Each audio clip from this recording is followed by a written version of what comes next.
Hi, everybody. I want to thank you all for attending the fifth event inspired by Alone Educational Series.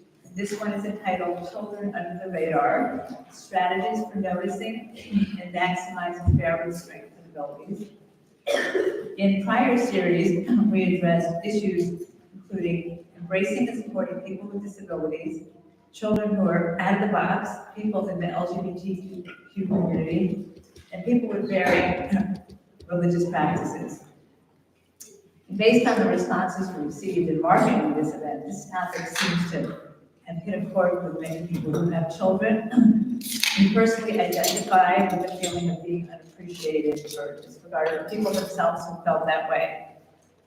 I feel completely confident that tonight's very distinguished panel will leave you with guidance on how to begin working to remedy this challenge in your community.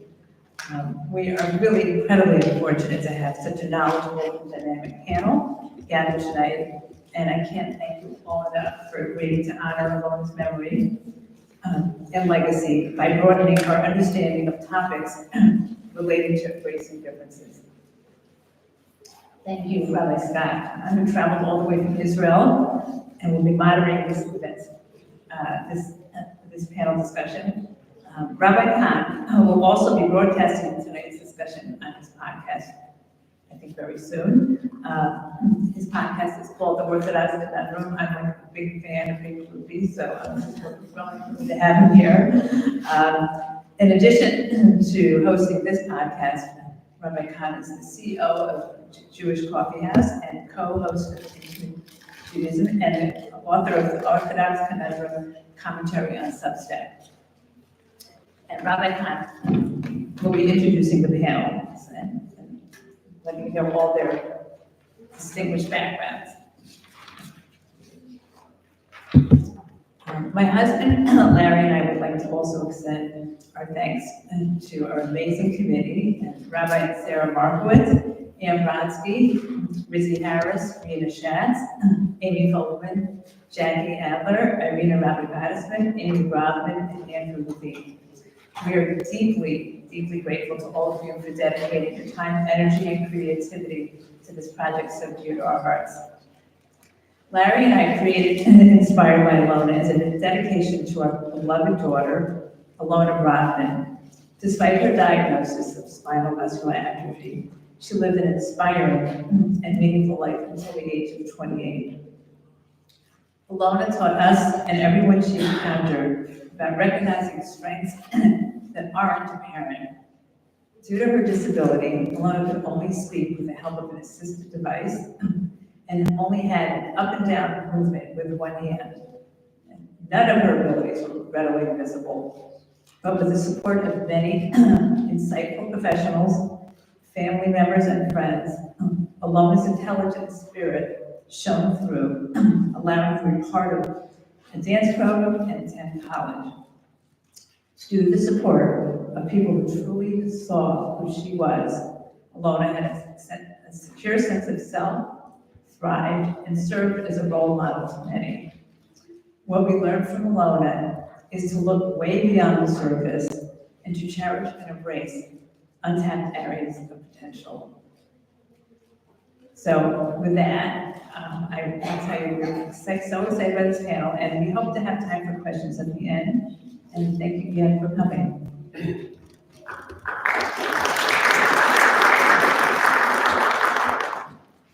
Thank you very much, Nancy. Thank you, Larry. Thank you, everybody, for joining us tonight. This special panel inspired by Alona, and exactly as Nancy said, the idea that people who have untapped areas of potential that aren't seen by too many people but are there and need to be discovered. That is what our goal is tonight, to try to find out ways of discovering the way we can bring out those superpowers that so many kids and others have, and it's not noticed. And the reason it's not noticed is not because there is necessarily any sort of learning difficulty or anything else, simply because, as I've told people in discussing this panel in advance, these kids are doing fine. They're doing fine. I've had lots of kids of my own in school who did fine. And fine is fine. The problem is sometimes it goes unnoticed. Sometimes the kids who are disruptive, sometimes the kids who are a class genius, sometimes the kids who ask every single question, they don't notice, and the other kids just sit there, and there's no reason for the teacher to pay particular attention to them, or the counselor, or the group leader, or the moderator. We have to find ways of bringing them in, because even though they are doing fine, there's so much more they could be if someone would find out and discover that untapped potential. So it's an honor tonight to introduce our panel of experts to discuss this particular issue. Maybe the biggest group of kids that there are out there who are untapped, because we don't even notice that there's a problem in the first place. Rabbi Binyamin Krauss, principal of SAR Academy since 2005, and leads a diverse community of over 1,000 students and 250 staff members. His leadership has ensured both educational excellence and operational efficiency. Prior to his work at SAR, he held the position of vice president at the Ronald S. Lauder Foundation from 1995 to 2005, where he established schools and educational programs for Jewish students in Eastern and Central Europe. Dr. Rayzel Yaish is a clinical psychologist at Yeshiva High School for Girls. She has worked with teens and special health needs populations of all ages for many years as head counselor at both Camp HASC and Camp Simba. Howard Blas serves as senior advisor, National Ramah Tikvah Network for the Ramah camping movement. He's worked for over 40 years in various positions throughout the Ramah Disabilities Inclusion Network of camps. He's a social worker and special education teacher by training, and teaches Jewish studies and bar mitzvah to students with a range of disabilities and special circumstances. Welcome, everybody. Thank you for joining us today. I just gave a broad overview of what we're talking about, but I'd like to ask each of you, very briefly, just for 2 minutes, to define what you think we're talking about. When we discuss kids who are under the radar tonight, what kind of kid do you think we're referring to? Rabbi Krauss, I'll start with you. Shavua Tov. First, thank you for including me. It's very meaningful to me on many levels to be here and to be discussing this topic and with you tonight. And in Ilona's memory, and what a meaningful way to remember someone and to continue to honor her and what she brought to your world and to this world. So thank you for including me in that. We are pretty close to the holiday of Hanukkah. If I can use my, midrashic license to try to frame it for a second. There's not that much in the Gemara about Hanukkah, but one of the few things that the Gemara mentions is in Masechet Shabbat, where it's discussed, there Hanukkah she'inicha l'mala me'asrim amot psula. If you put the Hanukkah candles more than 20 amot high, it's pasul. You didn't fulfill the mitzvah. Gemara says, why not? Delo shalti ba'ina, because people don't see it. You've got this. Most of the time, the mitzvah is to do something. You did it. God knows, and it's between you and Him, and you fulfill the mitzvah. But something as meaningful as Hanukkah candles, it's something where the entire purpose of the Hanukkah candles is to be seen. And you can imagine somebody takes that mitzvah and puts it somewhere where it's not seen and it's not noticed. Then the Gemara says that doesn't work. And that, I think, is a powerful framework for what we're talking about tonight. This is not just about kids. Everybody wants to be seen. Everybody wants to know, needs to know that they matter. There aren't that many mitzvot and sefer bereshit, but sefer bereshit is about telling a little kid. Sefer bereshit is about the fact that every single human being is unique. Every single human being is undoubtedly in the image of God. Every human being is infinite value. So if every human being is infinite value and you pass them in the hallway, you don't notice them, or you don't know who they are, then we are being negligent if that's what's happening in our homes or in our schools.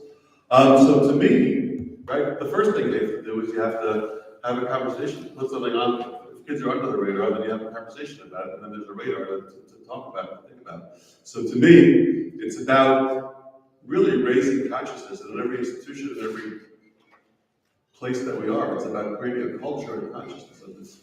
That's probably the most important thing. We'll talk about some of the specifics, but I think the most important thing is just reinforcing it. We all know it. We all know that it's important to matter, but sometimes, especially as organizations get bigger, sometimes we forget it if it's not reinforced. Thank you. Dr. Yaish, who do you think we're talking about tonight? Okay, I've been interviewing a number of people sort of off the cuff, when both aiming to spread word about this event, but really to pick people's brains when they hear the term children under the radar. Who are they thinking of? And the answers are really different.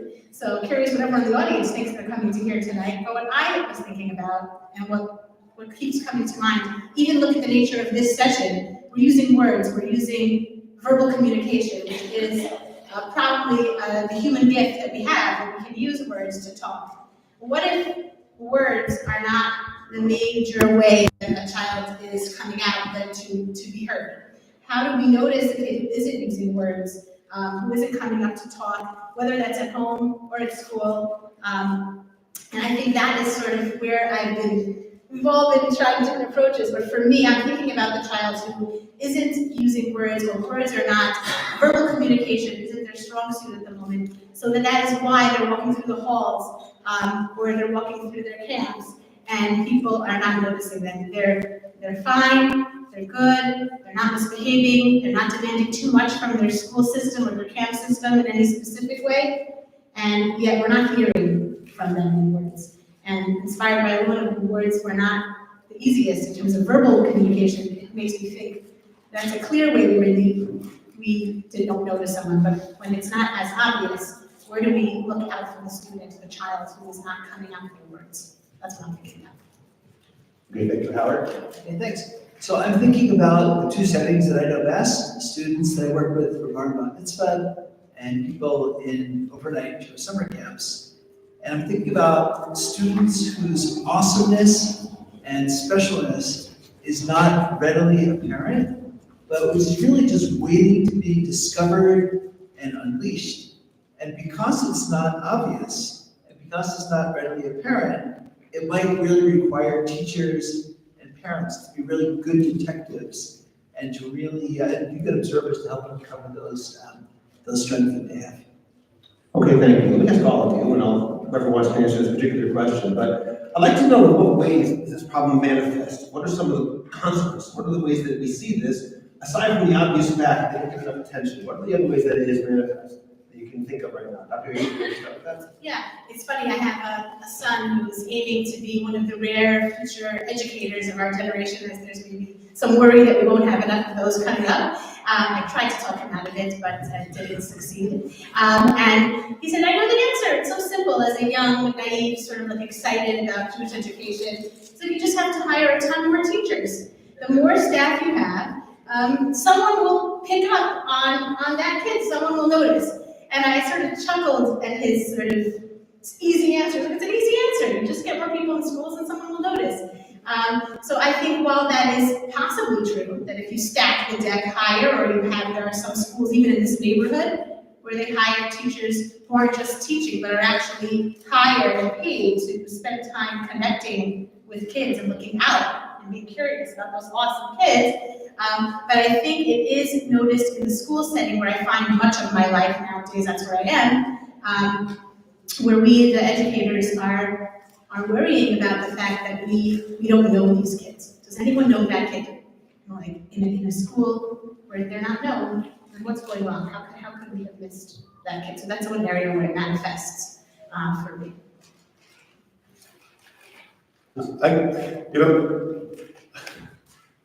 Just in the last 2 weeks, I found out that I teach Gemara class, the 8th grade Gemara class.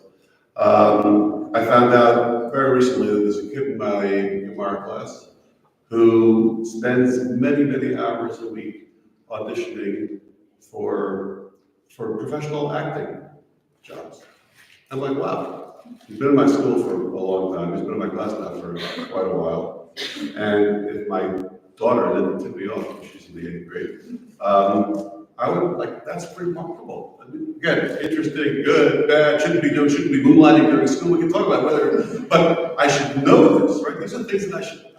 So I was up to this kid who's in the 2nd row of the class, and I haven't heard much from him, and he looks a little tired, and this is important information. Somebody else, this is not like so representative, wakes up every Tuesday at 3 a.m. and does a round of golf somewhere between like 5 and I don't know where it's light at 5 o'clock, but I started talking to him about this. And I'm like, so you do this? He's like, yeah, I do this. And how meaningful is it to know what matters to the kids that we spend 40 hours a week with in school, and we think that their lives are defined by the things that happen in school, and they're not. And it's just, it makes all the difference. First of all, it matters to them that we know it, and that allows us to understand who we're dealing with.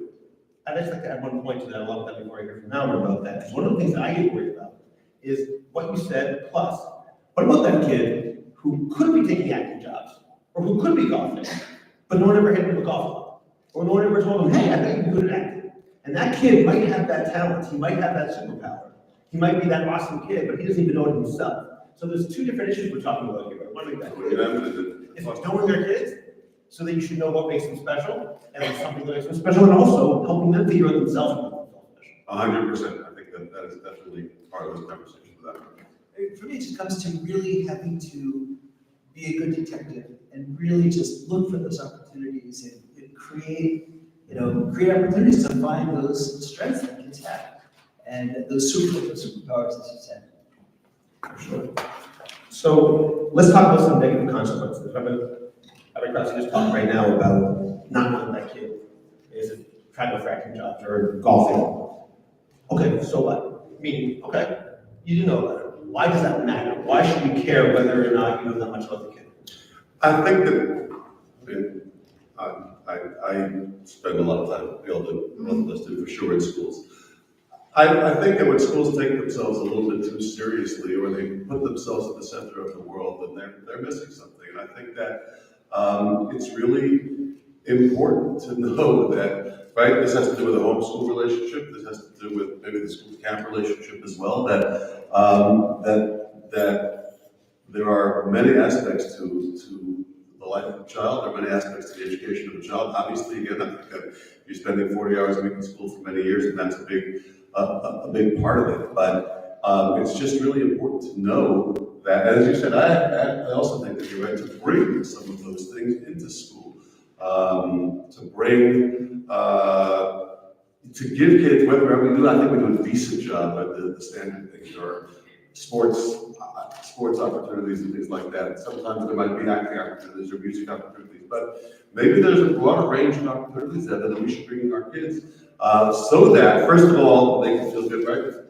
We believe this: if a kid doesn't wake up in the morning and has to come to school, there is zero chance that I'm going to teach him anything. If the kid walks into our school and basically feels good about himself or herself and is happy to be there, there's a higher probability that child will learn something. And if I can figure out a way to get them there, or to support them, or to make them feel good about themselves, about who they are because they're there, then I think that's going to impact what happens in our schools as well.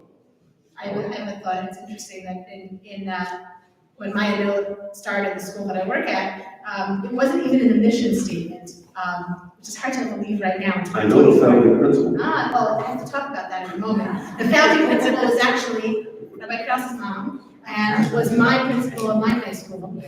And she actually took the time to notice me, a good kid who did well in school and didn't demand a lot of attention.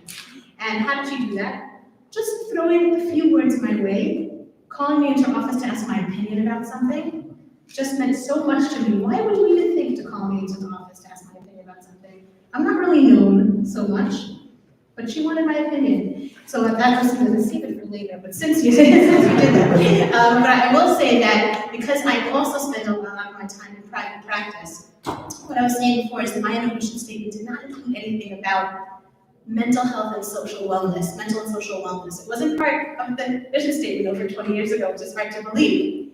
Of course it is now. And the demand to have our kids be understood and be cared for from a mental health perspective has only increased. And every school nowadays is trying really hard to figure out how to do this and do it well. And I work in a clinical practice, so what I was thinking the negative consequences is I see those kids, and this is where the detective skills work. We'd like to believe if they're not doing well at school, at least they're doing well at home, right? That would be okay. At least somewhere they're known. And usually that is the case. If you're blessed enough to feel known in your home environment, I might argue that that is the way more important place to feel known. But if you're not, I'll see those kids in my office. I used to be so happy when I wasn't in private practice. I'd say, you just send them to the outside professional. They'll take care of things. Now when I'm both the inside professional and the outside professional, you get to see the kids where they are suffering. Not everyone is, and we'll talk about that, where they are wondering, what's wrong with me? Why can't I figure out this code that everyone else has to get known? And that's where the negative consequences start to spill. I mean, I'm just going back to the beginning of what you were talking about. I was thinking that in preparing, I consulted the real experts, which were my own children. And I was thinking back, like children now in the 20s and 30s, but I was thinking my kids went to Ramah school in New York City when they were little. And I was thinking that I couldn't remember what they called this first period. It was called free explorations. And the teachers sort of, I don't want to say dumped all these different things on the ground, but they had opportunities. Kids could gravitate towards the class pet, or they could gravitate towards building blocks, they could gravitate towards drawing. And I was thinking that this was this perfect opportunity for the teachers to really kind of tune into what kids' strengths were and how to engage them. And then sort of, enter their world, as you were saying, to really figure out what it was that made them tick. Because I think what we keep talking about is that the kids who are either they get the most attention because they're the Gemara expert or because they're quote unquote misbehaving, other areas aren't noticed. And I really think that's been a really kind of important way in teachers to really tune into those interests. I'd like to go back to what Dr. Yaish said earlier, her son's suggestion. Why don't we just hire more teachers? And we realize in some ways that might be innocent and naive given the financial reality of Jewish education. But on the other hand, I mean, he's onto something that may be impossible, but that actually describes the problem in my mind. For example, when I used to teach, at Chadai Master, my own mistakes I can now admit, I remember thinking, not even consciously, but going through the kids in my class, okay, oh, he's okay, fine, he's okay, oh, that one I gotta watch out for. It's almost inevitable because a teacher only has so many hours in the day, so much energy, emotional energy, physical energy to put into the kids. So how would we find a way to give teachers simply the tools to do it, or are we simply barking up a wall that there's nothing to do because there's just not enough time or energy for a teacher to do anything? Meaning, identifying a problem is one thing, but is it an unsolvable problem? Do you think so, Dr. Yaish, or not? It's a hard problem, and I think that what I'm finding and learning is one comfort here from speaking to people who felt under the radar as kids, sort of. They didn't actually expect much from their teachers. They're not mad at the adults in their life. Like, I said, aren't you frustrated? Like, did you wonder every day why no adult is noticing me, is caring about me? So maybe that's because the people I'm asking lived at a time mostly where like they weren't even expecting a teacher to be doing that, right? That wasn't like you just taught me Chumash, I went home, you went home, we did math, all good, that was the day. But I think for me, what's been helping me and helping my teachers, and I balk against systems because I'm not a systems person. I like big ideas, big thoughts, big topics, exploring exciting things. And when someone says, Rayzel, do this every day at 2 o'clock, I'm like, oh, I don't want to do that, But by making some systems, even with the amount of teachers that a school currently has, or using whatever resources that are around, and knowing, let's say, there is sort of it seems almost nothing but a mandated check-in for every student, right? Which is so part of almost every school nowadays. But it does help and makes a difference from the kid who had no check-in, right? And so there was nowhere to go. So I was thinking, I just came back from the Foundation for Jewish Camp at their big conference of Jewish camp professionals, 950 camp professionals in Chicago. And Julie Barron-Platt, who is, I think, the president of the Jewish Federation of North America, she's a big philanthropist and leader, and she's 67, and she told this very compelling story of when she was a girl at Camp Ramah in Ojai, California, after being a girl growing up in Wichita, Kansas. She talked about what she remembers most is that time every night where her counselor, whose name she still remembered, would go bed to bed. I mean, these days you don't sit on a camper's bed, it's not much practice, but in those days you would go to each camper's bed and sit on the bed and have a conversation with each camper about that person's day. And I think it's just kind of a nice model. I mean, how can we do that in school to really tune into each person? And it's going to look different for each kid. And I think that I don't know, I guess I was thinking maybe we need to recalibrate, maybe there shouldn't be maybe the radar screen, we had this wrong idea about the radar screen. I mean, I think everybody, I feel everybody can be connected with, and it's on us, it's on the teachers to find that thing. And that thing is not always going to be Gemara, it's going to be something else, like you said. I do think that when you think about the finances of it, when you think about the systems that we have, I think that's an important aspect. We try, at SAR, we try to make sure when it's a big school, you have 100 kids in a grade, and when we talk about the school, when we market the school, we talk about the fact that, okay, these 100 kids or these 80 kids have a dedicated psychologist for a grade or for 2 grades. And those, I think, are things that schools can do and should do and do. I always hesitate, whenever we do something like that, my concern is that it almost tells the teachers, okay, that's not your problem, you deal with. And that's first of all, it's not necessary, and it's wrong. And everything, you have a special ed teacher in the classroom, and all of a sudden it's like, oh, well, those are the other kids. And like, what are you talking about? It's called inclusion. Like, inclusion means that we're including a whole group of people, and you're part of the system. So that's a concern of mine, because I think it really should be culture-wide, but I obviously think if people are stretched, then they're not going to be able, if you're teaching a lecture hall of 100 kids, then you're not going to be able to know them as well and find their talents and find connections. So I think it's a balance of both of those things. Can I add one thing? I think I do this interviews for Camp Haskell, another leg of my life, so I cross the camp world. And I decided this year I'm going to do market research while I'm meeting all these amazing applicants to Camp Haskell. And I asked the 12th grade girls I was interviewing, what is your absolute favorite thing about your school? And this is a cross-section of girls from all over the country, pretty much. A couple from Canada, a couple from Israel, but mostly the United States. And I've never had this answer before, like in such an extreme way. This goes to what you're saying. 98% of the people I interviewed said, in my school, you can talk to your teachers and administrators about anything. They did not say guidance counselors or psychologists. Note, interesting. So that means, what that tells me, is that the girls are thirsty for this. They want to be in a school where you can talk to your teachers about anything. So then I asked the follow-up question, which is, do you know, like, are the teachers told that that's what they do? And they're like, I don't know. They don't know how it's happening, but they know that it is happening, where they perceive that their schools are doing this. And what I think you're exactly right about that, and this is where lately I find as a guidance counselor I'm doing more of this, is helping teachers who are realizing that's what girls are thirsty for, but I really want to teach my math class and make sure they do really well in math. And yet they want to know they have a teacher that they connect with about anything, and I want them as a guidance counselor not to think it can only come from my office. So that's where I think, in addition to systems, we can really help give teachers language and realize it's not so scary. Because as you said, if you can think a kid is coming to school or right now and they're basically happy, then we have a chance to do more. So what you first need to do, and this goes back to words, is build some kind of bucket full of feedback or connection with the students so they can feel happy enough that they can take in whatever else is going on in the school. And teachers can do that in many ways. Some of that is even just by being like a really exciting, interesting teacher, like bringing your whole self to your class. So you're interesting to your students. So you don't even have to do so much connecting. Some of the best teachers are just interesting, so it feeds your brain and think, I can be interesting. Like, that's my role model. They're interesting, they're different, they're proud.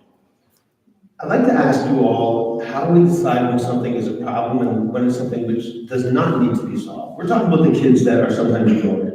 Sometimes there are kids who want to be ignored, and that's fine. And if you try to bring them out of their shell, that will take them out of a comfort zone.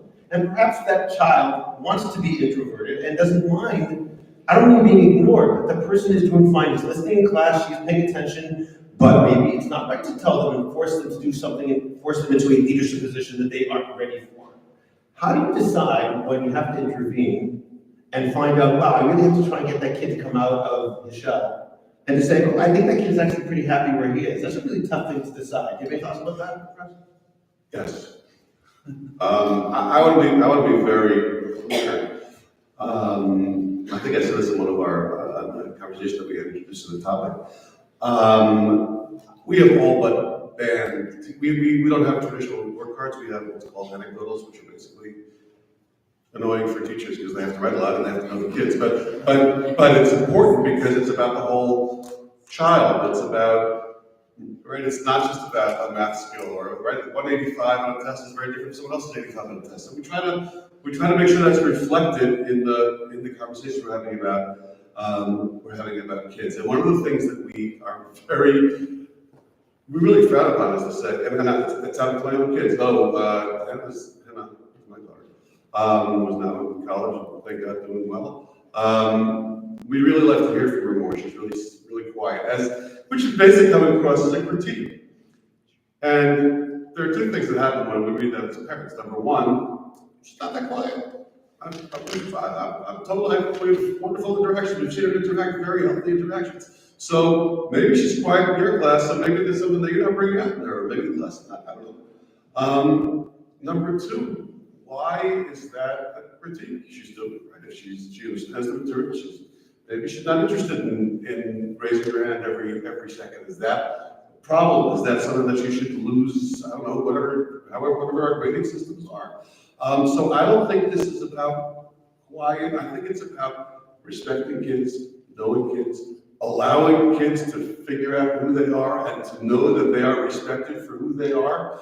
And there are lots of different personalities. It's not about making every kid into a leader who doesn't want to be a leader, or putting them in uncomfortable situations, but it is about recognizing them, respecting them, and allowing them to find themselves.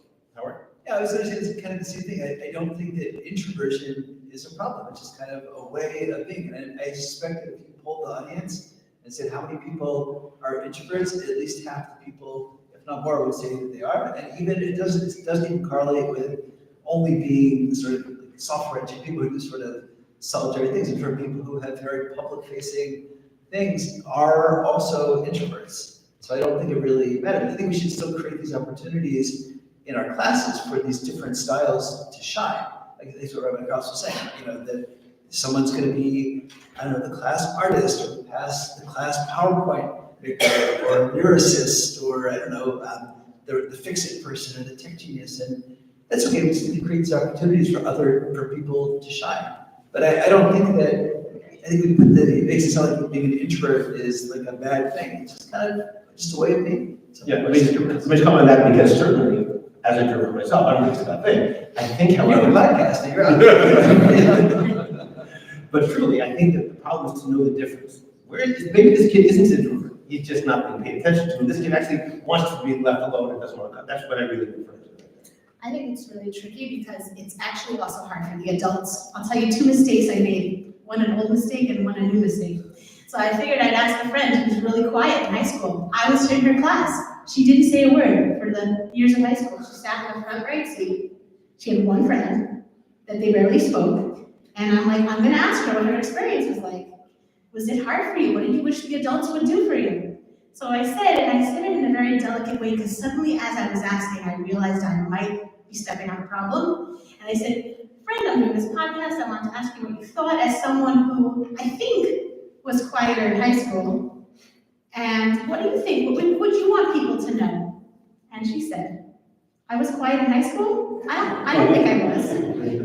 And I was like, now high school worked for her probably because she's really smart. So she did really well. So she got a lot of positive feedback from teachers. And I backtracked. I was like, I must be like remembering. Well, she didn't help me out at all. She didn't say, I can see why you thought that, maybe. And I think that also leads to the fact that there's a current student in school who's in pain and quiet. She's in pain. And I spoke to her and I said, I'm just kind of checking in with you, like, how are things? And she said, are you worried about me? I said, are you worried about you? She goes, I want to know if you're worried about me. And I was like, well, a little bit, I am. And that hurt her because she was trying to own herself as a quiet person. And I stepped into that trap of being like, I'd like to hear more from you.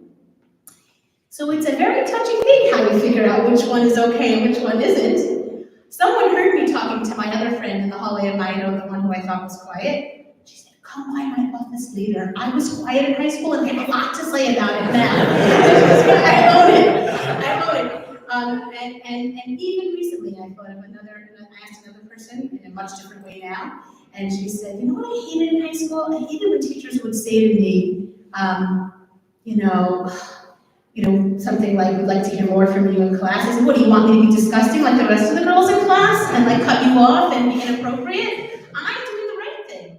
Also an understanding of herself. And I said, I know what that teacher was trying to ask. They were trying to say, are you okay? Like, is this okay? But she didn't hear it that way. So I think there is a differentiation, and the detective line is echoing in my brain, because that's really our job, to figure out where it's. I'm really fascinated by that idea that the way we ask the question is so crucial in terms of making sure that the intent is clear and is not misunderstood. I think that's an important point. I'll just say right now that I'm the father of several sons who have been in Israel. I'm not sure what it's like in all the schools here. In the Tzilumi schools in Israel, there's a very, at least the ones my kids go to, there's a very strong emphasis for the boys in Gemara. And my kids are perfectly normal, good kids, I would say, I hope not. But they don't like Gemara. Let me rephrase that. My oldest son didn't like Gemara in high school, and he therefore was ignored from most of his high school. He's a popular kid, it wasn't a problem, he managed fine. Now he does Daf he's 26, he'll read it out later on. But I wonder if there's a time, if there's an aspect of Jewish education in particular, which sometimes leads to that, at least for some schools, which emphasize so much Talmud. And therefore, if you are a good Talmud student, you are A, one of the smart ones, B, one of the good kids. That's really important. I've noticed that a lot. And sometimes if you're not a good student in Limudei Kodesh in general, and Talmud in particular, sometimes, through no fault of the kid, he's labeled as not as good a kid, almost as if it's a moral failing because he's not interested in Gemara. Like, he's not interested in Gemara. He's not as strong a kid, he's not a good kid, and that's obviously not an educationally sound methodology, I would personally say. I'm wondering if you've noticed any particular problems from Jewish education that might exacerbate these problems, where kids who might be really great in something else, part of the problem is we have a very intense, serious Jewish curriculum, and whether it's Gemara or something else, if you're not interested in that, you say, oh, let's find some other area of Shana. But my kids' school, they're not going to have band practice. It's just not going to happen. There's no time. Howard, do you have any comments on that? No, I think it's on us to create those other things that we value, but if that's the value of the school, then it's the wrong school, probably. I agree, but sometimes you're limited by choices, unfortunately. Yeah. I just met a young man over Shabbos who said, I said, oh, I didn't realize you finished Israel already. You're back from Israel. I thought you were still there. He said, no, I completed Shana Bet. I said, how was your experience? And he said, well, Yeshiva wasn't my favorite thing, but what the Yeshiva did was they let me major in going to Shalva to do volunteering. And I thought that was such an interesting answer that he said that. And I said, really? They didn't mind? Because I think they minded. Like, I don't think I was like a success totally, from their perspective. But they let me make a schedule where I was allowed to go to Shalva every day. Shalva is a large special needs organization in Israel. And I was pretty impressed right away with this yeshiva because he wasn't doing it off the radar. He wasn't, sneaky. He worked it out. And somehow they were able to do this. But that takes a lot of creativity, push and pull, calculate to get there. He didn't tell me exactly how that happened. But he was like proud of himself to tell me this. I do think Jewish education, I said before, the power of the word, the power of reading, writing, talking, it's a huge value in our society, in every speaking human society. I'm raising two boys who have pretty severe dyslexia, and I was a kid who read my whole life. I don't even understand what it would be like not to be able to read. So Hashem threw me into a life where I quickly had to understand a different way. And I see how schools work. It's tough to be a kid who kind of can't, read and write the same way. And that may be exacerbated specifically because of our great value of Jewish text. So then you're sort of a little more lost, right? That Rosh Yeshiva may have done the same wonderful service that Rabbi Kansan, that he may come back to really take on Gemara study and enjoy it. After, now that once he finds his passion, which is helping kids with disabilities, he may find that studying Gemara can be really fun. That's wonderful. I hope I'm not implicating my school in terms of our value of textual learning. I think that culturally, right, kids in fifth grade or in eighth grade or in high school there are going to be different avenues to being known and mattering. So it's not only, and I think that's part of this, and in that way it's a good thing. Obviously, of course, we respect academics, we respect Torah learning, and those are very important. And there are other people that can shine in other ways, and those are people that are very much respected as parts of their own. Where the kids make the decisions anyway, right? In terms of what matters, and that's important, and that I think happens naturally. And I think it's important for that to happen within the system as well. So I'd like to throw a different possibility, even though I accept everything that has been said so far, in terms of using my son simply as an example, which is that, or even the example Dr. Yaish gave before about Shalom. And so I think on one level that's wonderful, but I also wonder, and I'm curious if anyone agrees or disagrees over here, and I don't want to get off our topic, but I think it's actually relevant. Sometimes they fall under the radar, not because they're not even a Talmud student, but because the topic isn't being taught in a way that they can relate to. In other words, it could be, that actually could be a great Gemara student. The problem is, you don't know how to teach Gemara. And for the kids who can swim naturally, the ones who don't fall under the radar, this teacher, he just wants to go and give you shit. He wants to go and give her a pint of brisket. So the kids who naturally swim in that kind of world, they don't fall under the radar. The other kids are not kids who aren't good at Gemara. We've already pigeonholed them as such. And instead, the reality might be that if you actually taught it in a different kind of way and found a way that would make them interested, found a way that maybe you could speak to them, not even interesting, maybe just a better educational methodology, maybe in that situation, they would actually be a good Gemara student. I think that's a different kind of falling under the radar that has to be addressed as well. Right, so I think it comes to what I said earlier, if the teacher is watching the kids during free play and having conversations about sports and really bothering the kids to know what makes this kid tick, then your example of the thing in the Gemara, you're talking about, you're using a basketball example, or you're using, an example from building, and it does become relevant, so maybe the kid would become more interested in Gemara.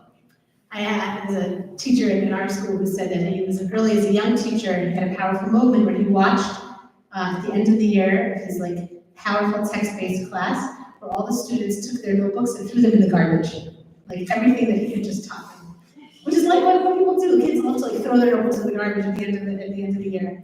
And he said suddenly it hit him, they could care less one bit about what he taught. It's what he felt at the moment. And it took him years. I right away heard the story and I said, no, I don't know, they don't care.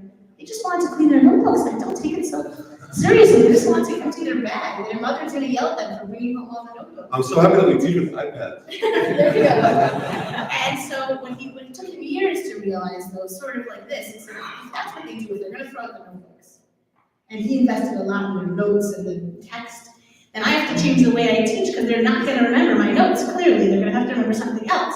But he still wanted them to learn the info. So he became what he viewed as a more connected teacher, connected. I had something else to say with that story just I thought was an interesting point, and I would say still working on it, but he realized that there's something more to it than just the way I teach this text, if they're really not doing the books. I'll just say that I interviewed somebody a few days ago named Olivia Friedman. She's a teacher in Miami now. She used to live in Chicago, and she told me and it was completely not about this topic, but it is related to this, that she said she was at a conference and she saw some well-known math teacher. And she said, how would you teach someone like me? I was an English major. I don't like math. What would you have told me to do? He said, if you had been in my math class, I would have asked you to write an essay on what is the life trajectory of a parabola. And she said, I would have been a math student all of a sudden. Finding different ways that people can relate to it can do that. I want to go to Howard now and ask about camps, because we've been talking largely about schools, and that's one area where this is manifest. But it's not the only area where it's manifest. And in particular, I wonder if a camp is a place where students or kids in general can find areas where they don't shine in school because they're not given the opportunity, and all of a sudden something can come out in a way where it doesn't otherwise. Has that been your experience? Very much. The great thing about camp is you take the academic piece right off the table, and it doesn't really matter how you do math or how you read.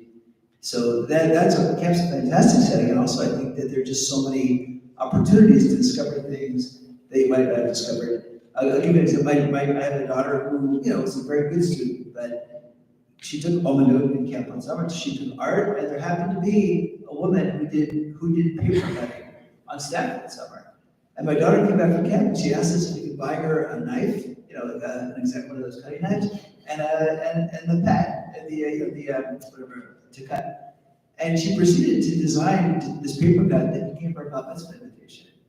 So like creating these opportunities, like there's so many opportunities again. So I think if a counselor sees that a kid is agile, okay, and moves really nicely, may suggest that that kid, that we have a high ropes course or we have a climbing tower.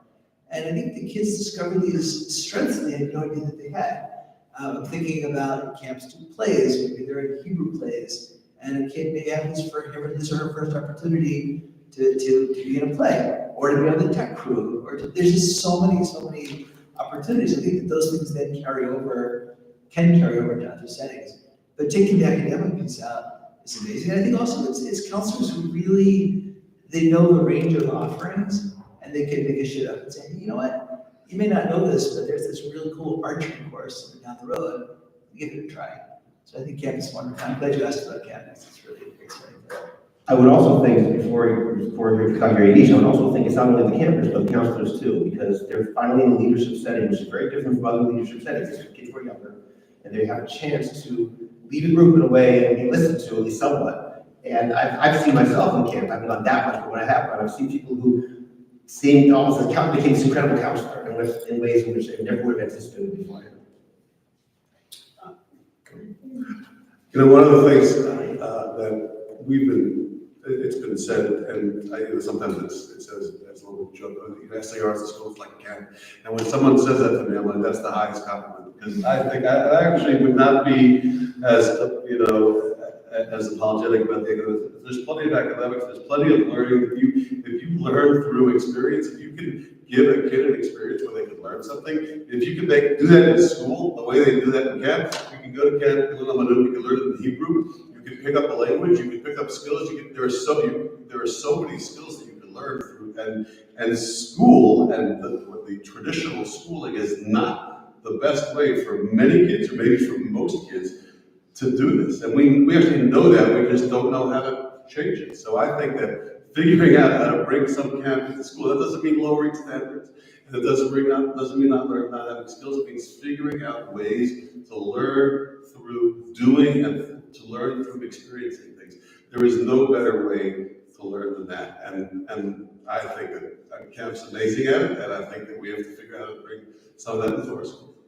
One other piece about camp is that it's the possibility of something new. And also, because if you are under the radar and you've gotten used to how you're presenting in school or presenting at home, and it's really hard to craft a new identity all of a sudden when everyone knows, oh, you're X, you sit in the front right corner, you don't say anything, or whatever it is, then camp suddenly, in many cases, is a chance to find a new identity, and that alone can totally transform. Forgetting all the other possibilities over there. And and I guess it's not just the skills and the areas that you can try out. It's also the social skills, and it's the opportunity to sort of have hundreds of opportunities in real time. I mean, the classic example: a boy's interested in a girl, and you decide how you're going to approach that situation. And you have a lot of opportunities to do it right or wrong, to get corrected in real time by your bunkmates, and I'll leave the rest of people's experiences and imagination. But you have a lot of opportunities in a lot of settings to try out stuff and to get corrections. I think that's what my other podcast into the Judy. One other thought is Dr. Phil Schneider, who's a speech therapist, guru, special person, only person. I was on the way here, actually was listening to a TED talk that his son, Dr. Uri Schneider, gave. It was just a life-changing talk last week. I think he gave this talk. And he said that his father stresses the importance of giving children explicit, direct feedback and information. And he explained it's something like really telling them a strength that he notices. Wow, you're really organized. That's an incredible skill. Where do you use that in your life? Or I noticed, the example he gave that I just heard was you are really doing hard things, and hard things build muscle. We've heard that before, and that's a different way to look at something hard right away. I'm spoiled in the guidance world. It's easier for me than if I was teaching math. I only teach one class right now, which is public speaking, which is also a very broad, venue to give feedback. But because I'm not tied to the subject, I have many more chances to say, I noticed that amazing, thing about you, or, in your class, you're always the one to lift up a friend. You're always the first one to lend your notes. Like, how do you do that? It's not so easy for everyone. Where are you gonna go with that in life? Or you're the fastest Googler, I've ever seen. You can always find the best sale for anyone, like, and you know how to do that. I have a chance to do it around that time, to some sense. I'm spoiled. I know it's easier for me, but wherever we can do that explicit direction or explicit feedback, it's like so simple and yet so powerful. And parents can do that too, in terms of that. Right. And just to add to that, thinking about if a teacher is looking at it, there are some kids who are just phenomenal with building and blocks and making these elaborate structures. And you can either say, wow, this is really amazing, creative, this, have you ever thought about people have careers doing these kind of things? Or you can say, Norris, okay, put that away and get you tomorrow. And I think that's really important to, I think sometimes the messaging is that these are good things, and Mara is good, building blocks is bad. And I think that for a whole separate topic, talking about the messaging around careers and what are good jobs, and some people can be amazing, plumbers and HVAC technicians and make a pretty nice parnasa. They don't only have to be the classic things that we point kids to. So I think it's all connected as well. I want to stay with Dr. Yaish for a moment because we're talking about camps, but HASC is a very specific kind of camp. And I speak from experience with the father of two kids who were on a counselor and a lifeguard at HASC. My son didn't want to go to HASC, and somehow he was convinced to go, and it was life-changing, and he came back over and over again and over again. Like he just simply changed the way he saw the world in a very, very positive way. That's a different kind of experience. Can you talk a little bit about how kids can discover new strengths, kids who may have fallen under the radar through a program, HASC or something like that, a different kind of camp, a different kind of experience where they're doing things they never even thought about doing before? Yeah, it's really actually cool to point out. I don't know if someone was quiet in their school or didn't get good grades. It's true, I don't really know, because if you're stellar in this kind of behavioral way with campers and counselors, it's sort of not always equated to purely being socially strong or academically strong. I actually treated myself recently to a novel. I haven't read one in a long time. I haven't had the ability to get through one in a while. I don't know, life busy. And it was called Firefly Lane. It was a Kristen Hanna popular beach novel last summer. I think maybe it came out, and I really loved it. I didn't think I would. It was kind of silly at the beginning, but then one person gave one line of feedback to this girl who was struggling, and she said, you could be an amazing news anchor one day. You just have that charm and that beauty and this strength and confidence, and at that time, being a female news anchor was like a path for someone who could make a difference in the world. The whole world would watch you on the news, and you could make a difference. And then she spent the rest of her life from this one line, making her whole life about being a news anchor. So I think that there is a real almost obligation when you're in a school that's as rich and full of opportunity like an SAR, where they're trying to be, that it's not only about, it's not about, but it's not only about text learning. Can we make a connection for someone? Can we do something for someone that will show them a whole other set of skills that they could possibly have? It has to be genuine though. It can't just be, we can't just throw these lines away and just say, oh, you make it great, whatever, if you really think about it.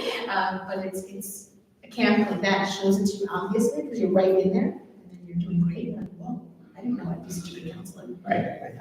And I have to tell you my own personal story, because it is that story that, in 1984, I was on my way to work in the kitchen at Camp Ramah, New England, having never gone to camp before, just to have a fun summer with my friend.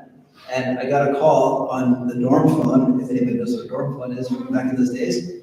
And they had an opening in this thing called the Tikvah program. And I said, what's that? And they explained it was the Disabilities Inclusion Program at Camp Ramah. And I had no experience. And really, this is, the mentoring that I had led to, 40 years working in this field.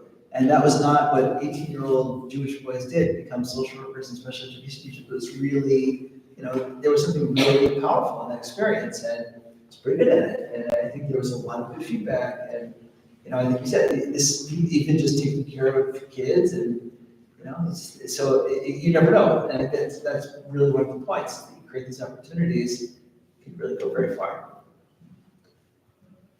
I'd like to mention something Krauss said before, and also that Howard said before. I think about taking some of the ideas from camp to school, from school into camp. Talk about collaboration.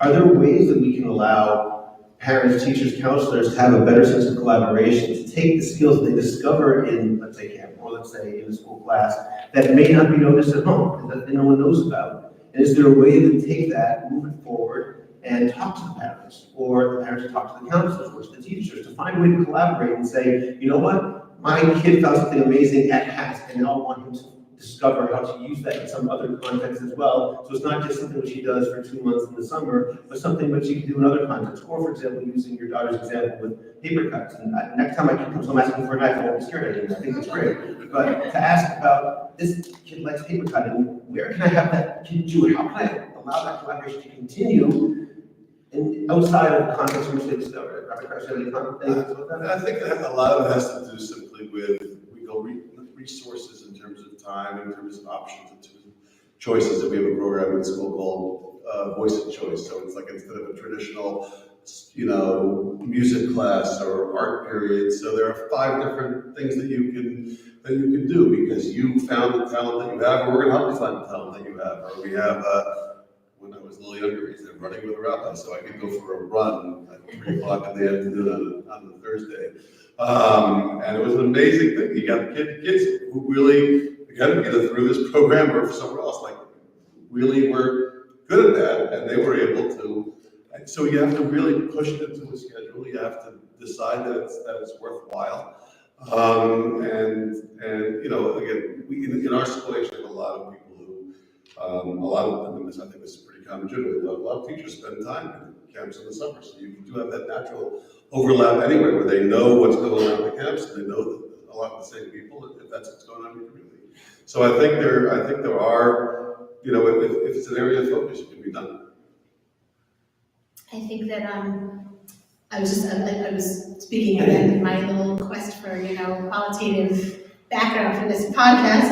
That a parent said, that I once sent a video of my child to the teacher from home, because I knew they had no idea what my child even sounded like. Now that's common in clinical treatment for selective mutism, let's say, where someone is really not talking except at home. And it would be really exciting for the teacher to even see what that kid looked like as a talking kid. What does that even look like?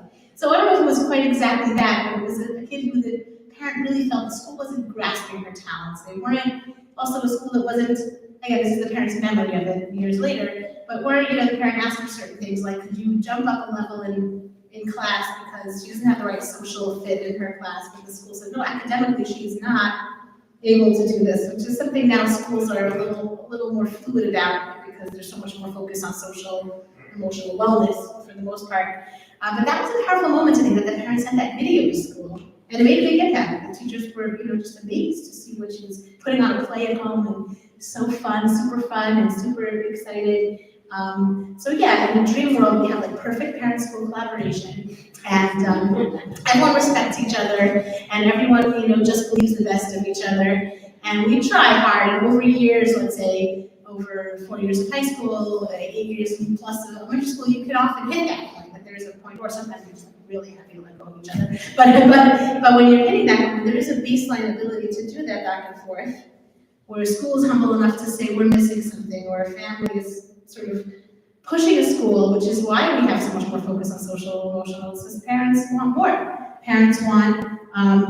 Parents want the schools to do a lot, and teachers groan about this because time is stretched thin, and we can't always host an oneg every Friday night and connect and have everyone in our house, even if we would want to, but because there's this push, there is a bit more of that ability to sort of take that school home camp feel. It is the trend of education nowadays, and I think there's a lot of good to it, because there's a way to be more than just a class.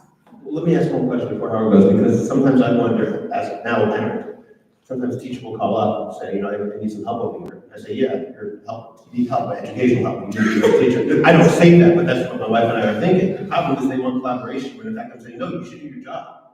And I'm not sure, can you just help me, maybe parents here understand better, when we talk about collaboration for the kids who aren't being noticed, when is collaboration necessary? When is it just, something maybe the teacher just needs to do a better job of reaching out to that kid, and not meaning, the teacher sometimes wants the parents to do more. I need you to work with the kids. Like, no, I think you need to be teaching better, to put it in more stark terms. It's a hard thing.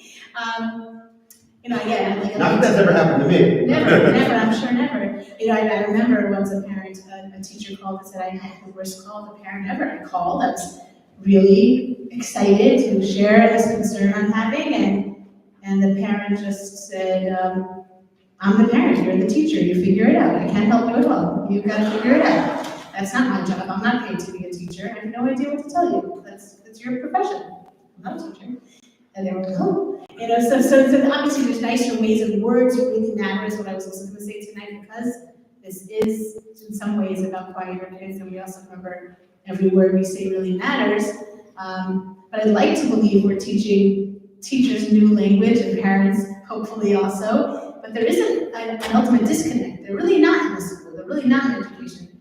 There's a famous speech that went on a couple of years ago where this man stood up at a teacher convention, and you guys know the speech, and he said, in my food packing factory, we work on efficiency, and we cut the budget, and we do this, and everything, and then, showed how teachers could model his, food packing efficiency. And one little older teacher stood up and raised her hand and asked a question, and she said, Mr. So-and-so, children are not blueberries, she said to him. And like kind of the whole premise was just like, this will not necessarily work in this setting.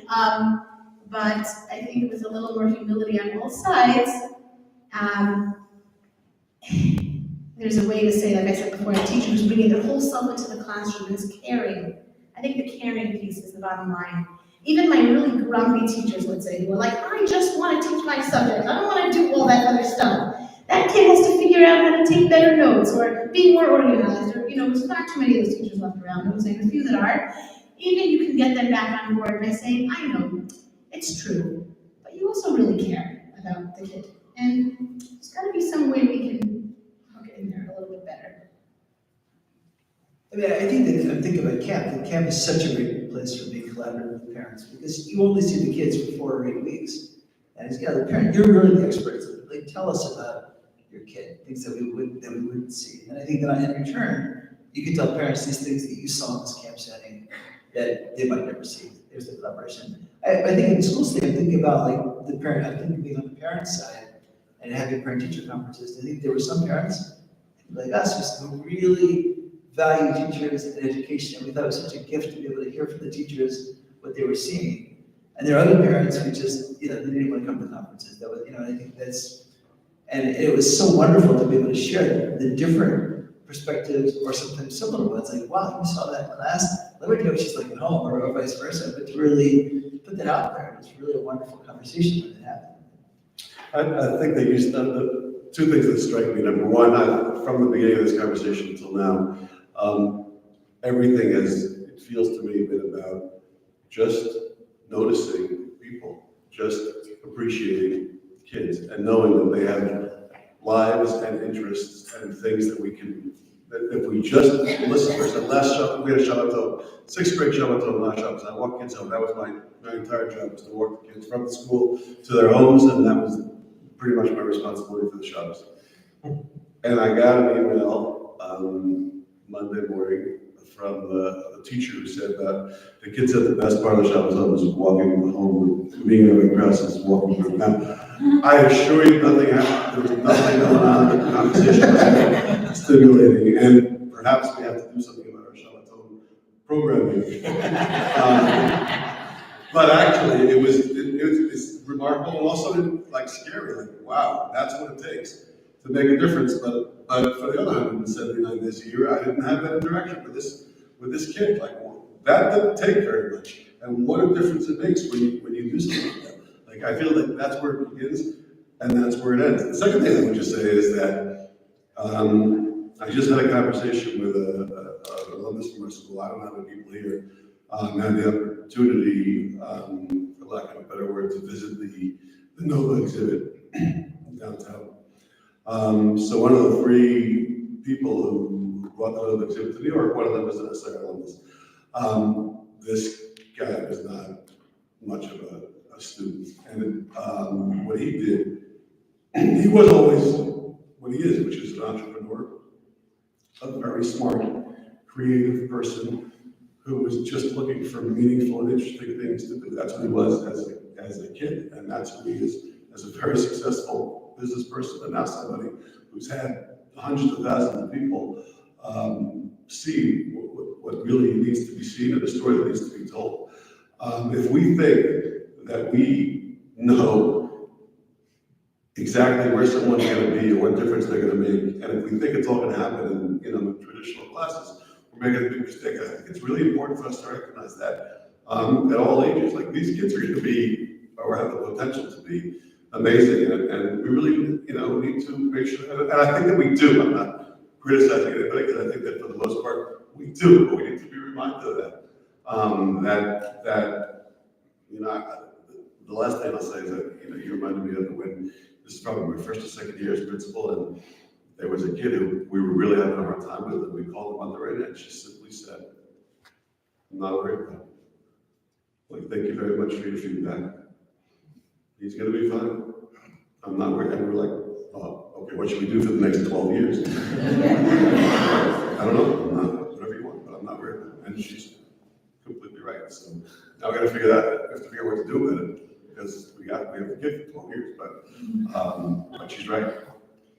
Yeah, and when you opened Rabbi Krauss, to be honest, I had this moment of like, we're all under the radar in different ways. Like, even like the really loud kids or the really smart kids, or everyone's got that moment, like you said, that we all need, to be seen. And it's the art of living, right? To see the people around you and to really appreciate them. And I think that if anything anyone takes home from tonight would be that to just try to be a little bit better at seeing and be seen. We appreciate it so much.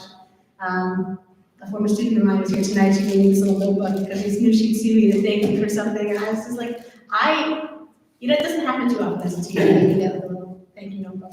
Thank you. But we need that so much just for for ourselves. Like that is how much more so for a kid who doesn't have all the experience of language and tools and other places we get feedback, from our workplace or loved ones, and they have just their one family they know and their one school day. So I just think that's important to hold on to from this night. Howard, you want to say any final words of conclusion of what you think about it?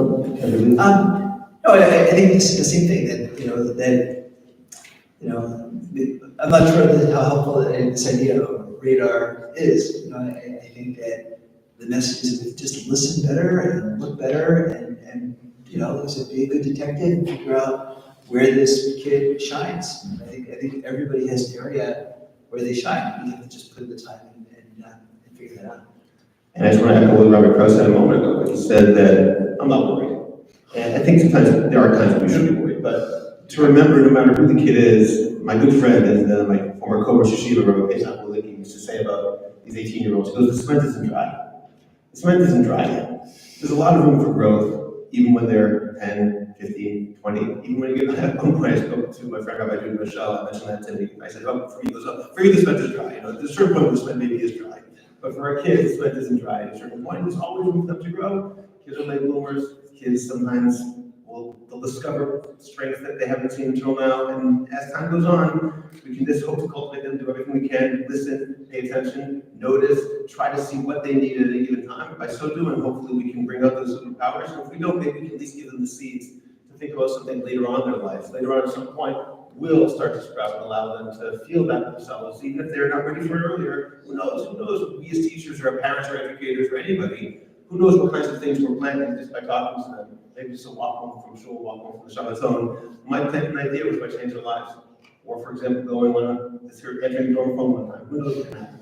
Anything can change anybody's life, and I think we have to be open to that. So I want to thank all three members of the panel and everybody for coming. This was a really interesting conversation. I think now we'll open it up for questions. Anybody have any questions they'd like to ask?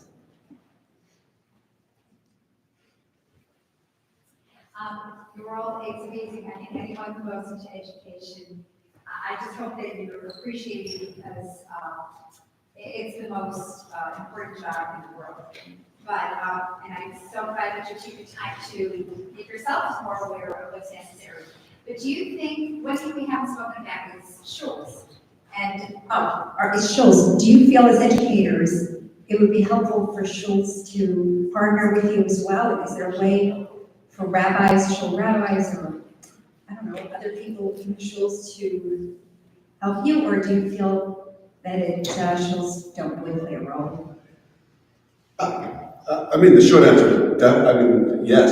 Any setting where kids or people are gonna be, should be a setting which I think has the right values. So if kids are in shul, one day a week or whenever they're in shul, then I think figuring out how they can be noticed and then they can be recognized and appreciated definitely, and is definitely something that's important in shul as well. Obviously, the way it plays itself out,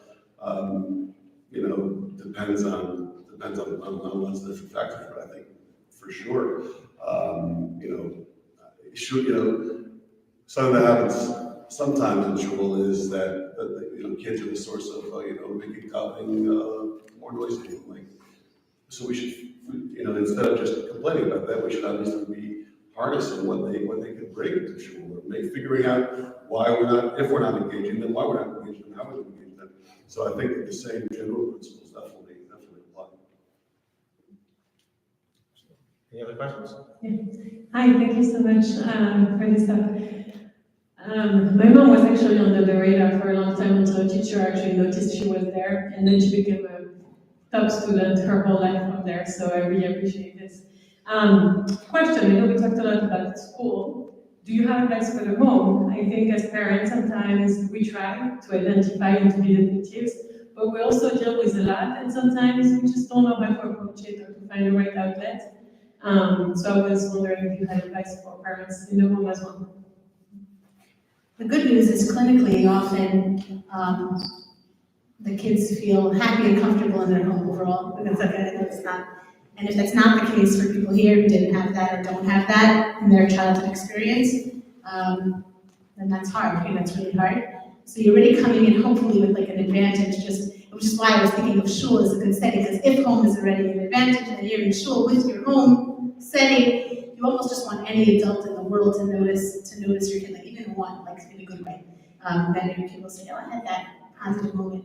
But if it's your family, and it's so much harder. I was thinking before, why is this coming up now as an issue? Why are 98% of the kids I interviewed for HASC saying that the best part of their school is that they can talk to their teachers about anything? I never heard that before. That wasn't. It's usually we have great programming, or we have,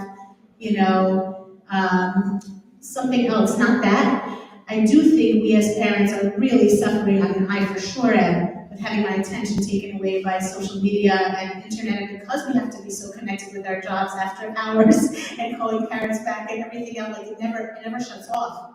And our kids for sure. And I have the most amazing mom who, my dad worked tons of hours as a lawyer, he was never really home. But my mom, I had her full attention, every minute.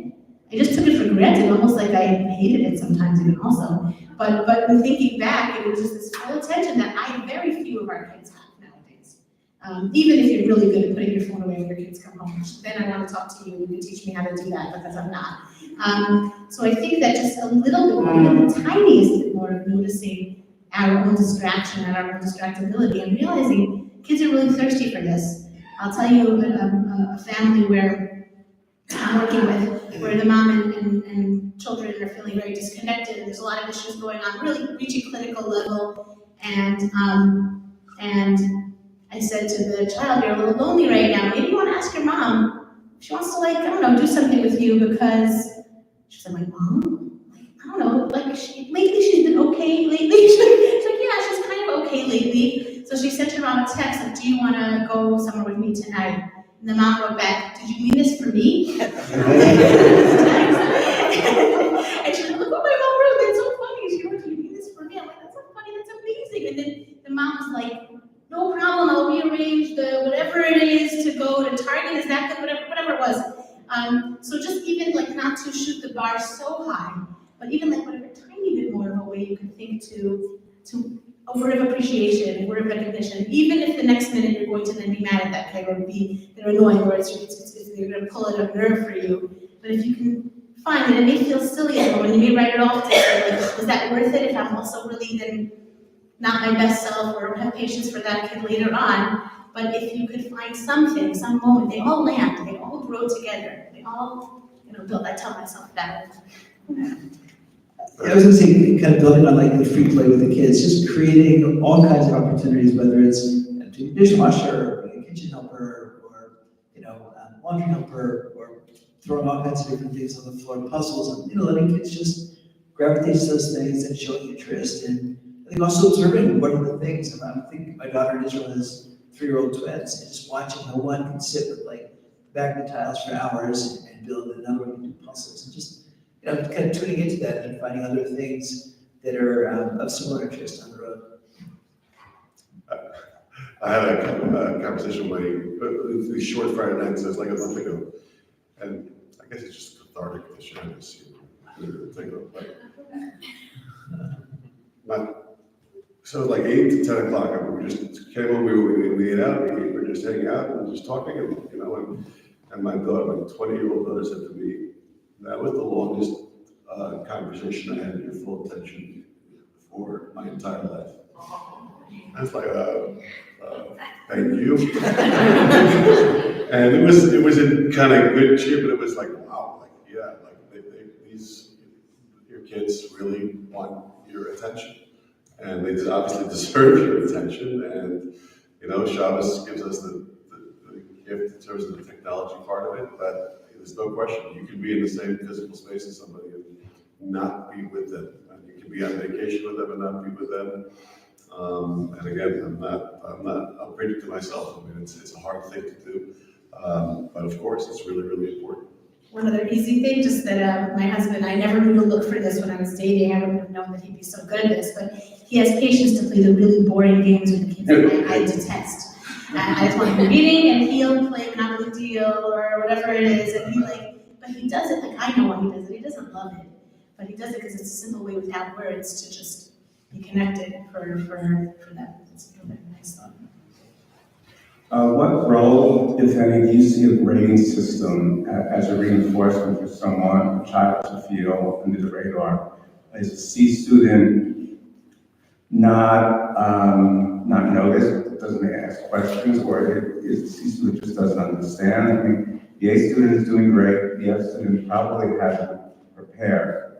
What about a middle range student? And the grading system does not work in camps. This is strictly for a school situation. I mean, we personally don't really believe in having a traditional grading system to begin with, maybe for that, partially for that reason, kind of like, there's so much that goes into what all these things mean, and we shouldn't be pegging kids as being A's or C's or F's, period. I think that, it might be that kids are like we started the conversation with, you're doing fine. I don't know if the C is considered fine. But okay, you're doing fine. You're doing okay. You're not the top of the class. We don't hear from you. So there might be that kind of correlation, which is the kids who are just, doing okay. Not if they're F students, they have our attention. If they're A students, maybe they have our attention. So I think in that respect, there might be some kind of correlation. I mean, I'd like to know why, because I wouldn't even assume that an F student isn't preparing hard enough. I kind of want to know why, but it's definitely something to be alert to. And even when we were saying finding areas of shining somewhere, I could hear someone asking a question, maybe it's going to be someone's question, or what if there really isn't? You can't find any really specific thing, that they're just they're not interested in anything yet, or they're not really excited about anything yet, or so then I would say also with the grades, kind of trying to think with even just to believe in them would be a noticing form of not letting it fall under the radar. Do you want to do better than the C? Well, you do. Okay, well then let's think about that. You don't really care. It's fine with me. Okay. Maybe it is fine with me. Maybe it depends on your culture and sensitivities. Believing in them more than they believe in themselves. You tell them that you actually totally believe that they can do this, and you want them to succeed. So we're not in an adversarial place. Rabbi Krauss, hi. How does an anecdotal grading system translate for GPAs or future scores? Great question. There are a couple of parts to the answer. I'll try to not take too long. First of all, we're not true to what we used to be. In other words, the SAR originally, when I was an SAR student, and when I was an SAR student, it was just prose, just paragraphs. Over the years, for whatever reason, there's been more of a need, even in younger grades, for kids to or for parents to want the kids to know, well, what skills do they have? Are they meeting expectations? So we've frankly caved a little bit on that, and we do, so it looks a little bit more traditional, although again, we really try to focus on that not being the e-card, but it's really about making sure that you're writing about the kid, understanding the kid individually. When kids get to high school, including SAR high school, they do have to have, right, we have to prepare transcripts for college, and we do that. The SAR high school transcript has two parts. There's an investment and learning grade, and there's an academic grade, and then there's a whole formula for how that's averaged in. So their transcripts, there is flexibility with transcripts. I mean, it's not, we're properly accredited, and they're not exactly rigid rules with how transcripts, but yes, obviously, if you want kids to apply to college, including from SAR, they apply and they have transcripts, and that is, right, so that's not the whole story in terms of that. I think you're 100% right. Okay, I want to wrap up now. I just want to once again thank Howard, Yaish, Krauss. This was a really fascinating panel. I learned a lot, and if I can say one thing myself, I think just alerting people to the problem, allowing ourselves to realize that such a problem exists. It's not to say it's half the battle, but it's the beginning of the battle.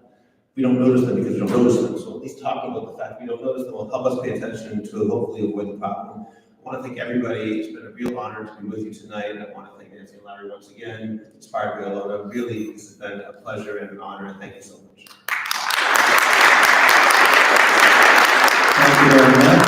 And we have Nancy